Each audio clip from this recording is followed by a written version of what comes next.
If you're a YouTuber, you'll have heard this advice before. Quality videos tell great stories. And if you're like me, your reaction is something like this. How exactly do I do that? As an award-winning screenwriter, I know a thing or two about telling a story. But YouTube is a different ballgame, which is why I sat down to try and work out the best formula for telling a story in a YouTube video.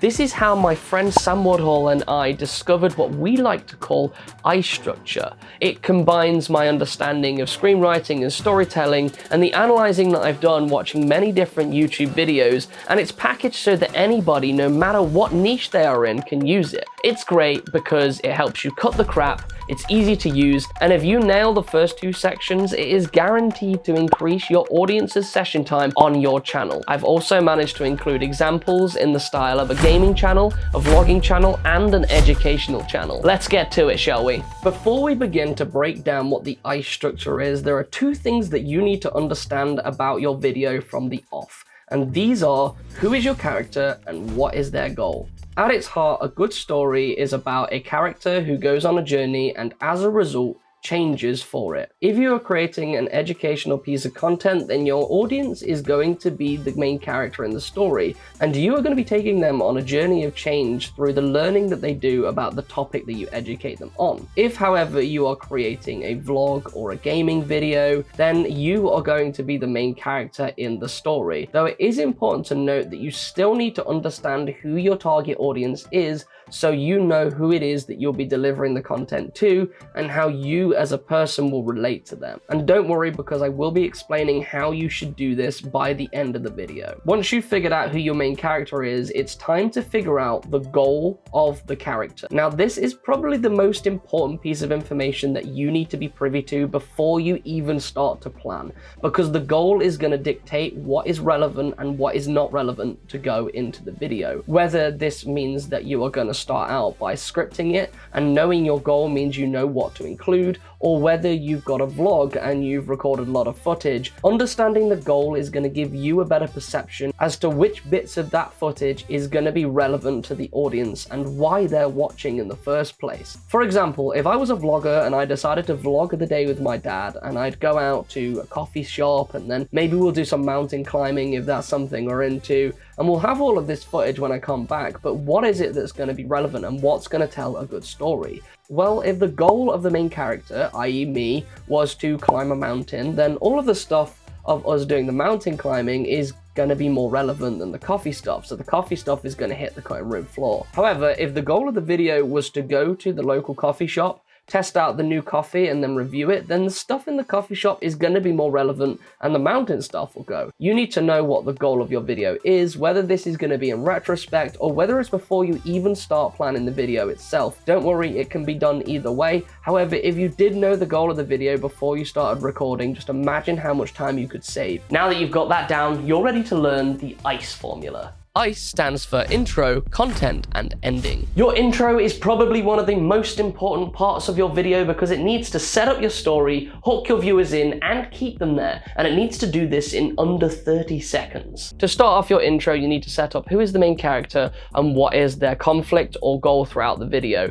To do this, there are a few different ways. You can either show your audience by creating some interesting B-roll that they can watch as a bit of a visual story. You can tell the audience by literally outright telling them to the camera what it is that they are going to expect, or you can combine the both. While you're telling, maybe you want to add in a bit of B-roll on top to make it look even more professional. It's totally up to you how you go about doing this, but the setup needs to take place within the first 5 to 10 seconds because it leads very swiftly onto the hook, which is the promise of the journey that your character is going to go on, or also the statement of the value that your audience is going to get by watching this video. Whether that learning something or being entertained, it doesn't really matter, but that's what the hook has got to do. It's got to make it clear exactly what the specific journey your character is going to go on throughout it. And then that moves you on to the final 15 seconds of the intro, and that is the tease, which is going to tease to your audience either the results they're going to achieve by watching this particular video, or alternatively, some of the more exciting moments. It's kind of like when you watch a movie trailer and all the best bits are crammed in. The tease is there to offer a hint at some of the best stuff that is yet to come, and the best teasers offer a deal sweetener cliffhanger, something that says what's going to happen towards the end that I might well have also included within this video.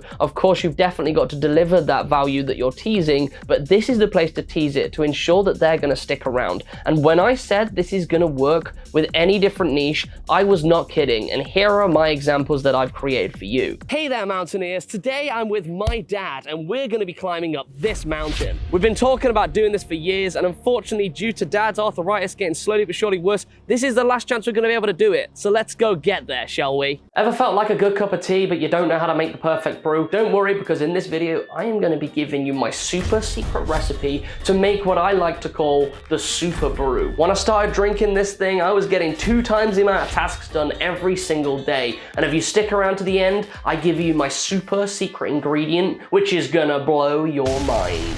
I am literally about to take this thing on with only melee kills. I only have 10 lives to do this. Just go for it. Just go for it. Oh no.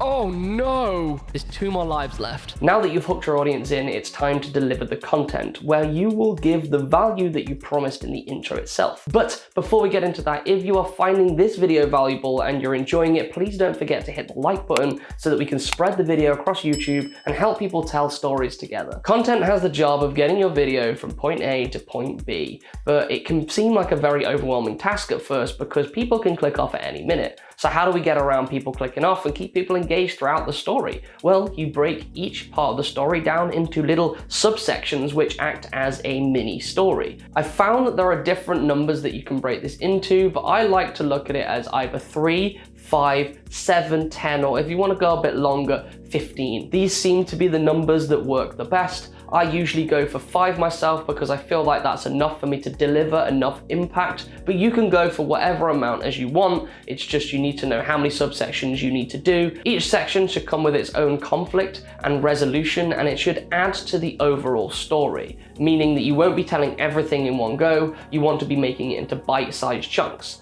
For an educational video, each section is broken up into a point that adds to the overall thing that you're teaching, and it might look a little bit like this.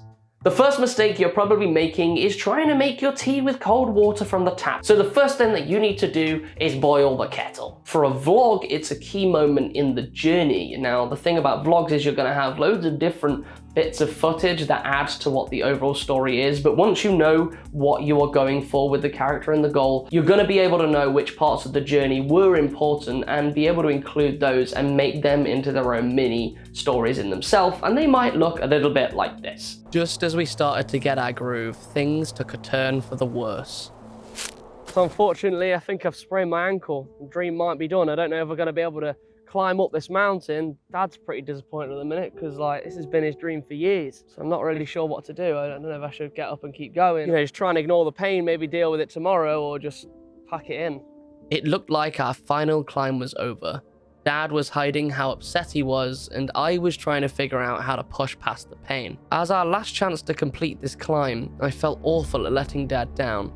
Thinking about all he had done for me in the past, I made the most important decision on the journey so far. I've had a little think about it, gonna give it another punt, actually try, this is the last chance me and Dad can do this. I think it's really important that we actually try and get out there and accomplish this. So we're gonna get up, we're gonna go.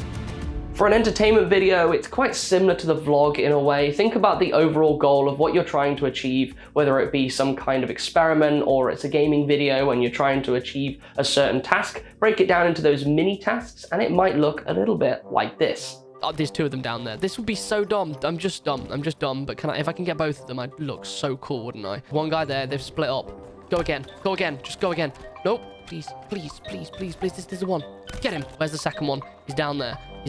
This is my guy. Okay, well, he's your guy too, I guess. You can have him too. Think of your video like a murder mystery. Each subsection should be a clue which takes the audience one step closer to what the overall thing is that they're going to find out by the end of the video. But each subsection should also come with its own question. For example, if I were to make any of the videos you've seen me do examples of, I might be thinking something like this. Will this guy and his dad make it up the mountain? How will they manage to do it now the guy has sprained his ankle? Will I be able to make a decent cup of tea after this? What do I do now the kettle is boiled? Will the gamer manage to survive the round, especially if things are going this badly? Lee Child, who writes the Jack Reacher book, says that he poses a question at the start of the video and he doesn't reveal the answer until the very end. However, he also creates mini questions throughout the novel, which allows the audience to feel mini levels of satisfaction and makes them enticed to read even further until they finally find out the real answer. The thing is, if there's only one question in the entirety of your video that you are answering, it's gonna get pretty boring pretty quickly, which is why these subsections need to be answering different questions that your audience is gonna have before they get to the overall value of the video.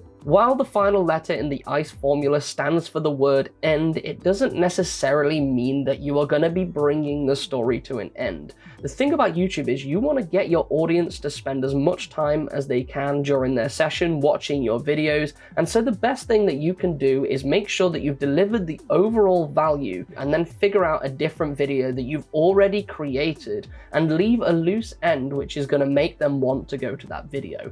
If you've not made any other videos, maybe when you plan this video, you can plan another one that will go hand in hand with it, and you can point them in that direction instead. But what you definitely don't want to do is make people feel like it's the end of the video. In fact, you want to segue into it as organically as possible and make it feel as if it was part of the content. If I was going to do it with the 3 examples you've seen prior, I might do something like this. Now it's time for the secret ingredient, and you're going to find that in this video right here, where I explore the top 5 biscuits you can dip into your brew. Go check it out right now.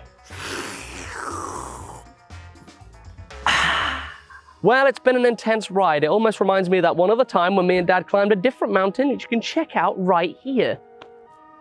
It was a good journey. I can't actually believe I managed it, and I guess you're wondering, if he's that good without a weapon, how is he with a weapon? Well, don't forget to check out this video, because that is a game where I actually did play with a weapon, crazy as it might seem. For my final hack, there is in fact a way that you can skip out the opening stage of this video and know who your character is right away by understanding your audience using an audience avatar, which is something that I've looked at in this video right here, so I really suggest you go check it out. See? Told you, that's the way to do it.